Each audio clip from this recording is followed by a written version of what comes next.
Hitman খ্যাত রোহিত শর্মা এবারের আইপিএলে এসে ব্যাটার হিসেবে সুপার ফ্লপ। তার ব্যাট যেন কোনোভাবেই হাসছে না।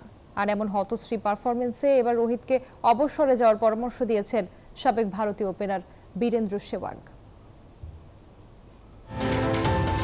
দীর্ঘ এক যুগ পর ভারতের শিরোপা খরা কাটে রোহিত শর্মার অধিনায়কত্বে। ভারতীয় ক্রিকেটে ওপেনার থেকে দলনেতা সবকিছুতেই লেটার মার্ক ছিল এই ক্রিকেটারের। তবে সাম্প্রতিক সময়ে বয়স ও ফিটনেস সহ নানা ইস্যুতে পড়তির দিকে হিটম্যানের ফর্ম, যার প্রমাণ চলমান আইপিএল। রোহিত 2013 সালের পর কখনো এক মৌসুমে 500-র বেশি রান করতে পারেনি। এ সময় 400 রানের ক্লাব ছুঁয়েছেন মাত্র 4 মৌসুমে। 2016 সালের পর থেকে 2023 সালের আইপিএল পর্যন্ত 7 মৌসুমে কখনো গড়ে 30 রান করতে পারেনি। বান্ডেল থাকলে প্রতি সেনমানিতে টাকা বাঁচবে।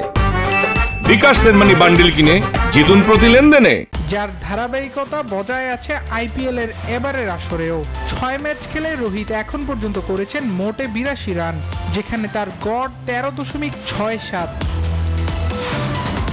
রোহিতের এমন বাজে পারফরমেন্সের পর তার উপর চটেছেন সাবেক ভারতীয় ওপেনার বীরেন্দ্র সেহবাগ। তার মতে রোহিত শর্মার অবসর নিয়ে এখনই ভাবা উচিত।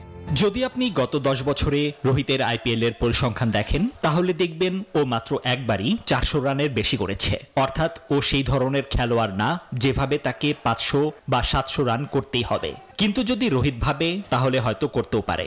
যখন ও ভারতের অধিনায়ক হয় তখন বলেছিল সে এমন একজন খেলোয়াড় হতে চায় যে পাওয়ার প্লেতে সুযোগ নেবে, ঝুঁকি নেবে, সব আত্মত্যাগ নিজে করতে চায়। কিন্তু সে এই বিষয়টা বিবেচনা করছে না। যখন নিজে পারফর্ম করছে না তখন ওর নিজের লিগেসি ক্ষতিগ্রস্ত হচ্ছে। রোহিতের রান খরার প্রভাব পড়েছে তার দলের উপরও। এখন পর্যন্ত মুম্বাই ইন্ডিয়ান্স 7 ম্যাচ খেলে 3 জয় ও 4 হারে টেবিলের 7 নম্বরে অবস্থান করছে। আবরার আল দাইয়ান, নিউজ 24।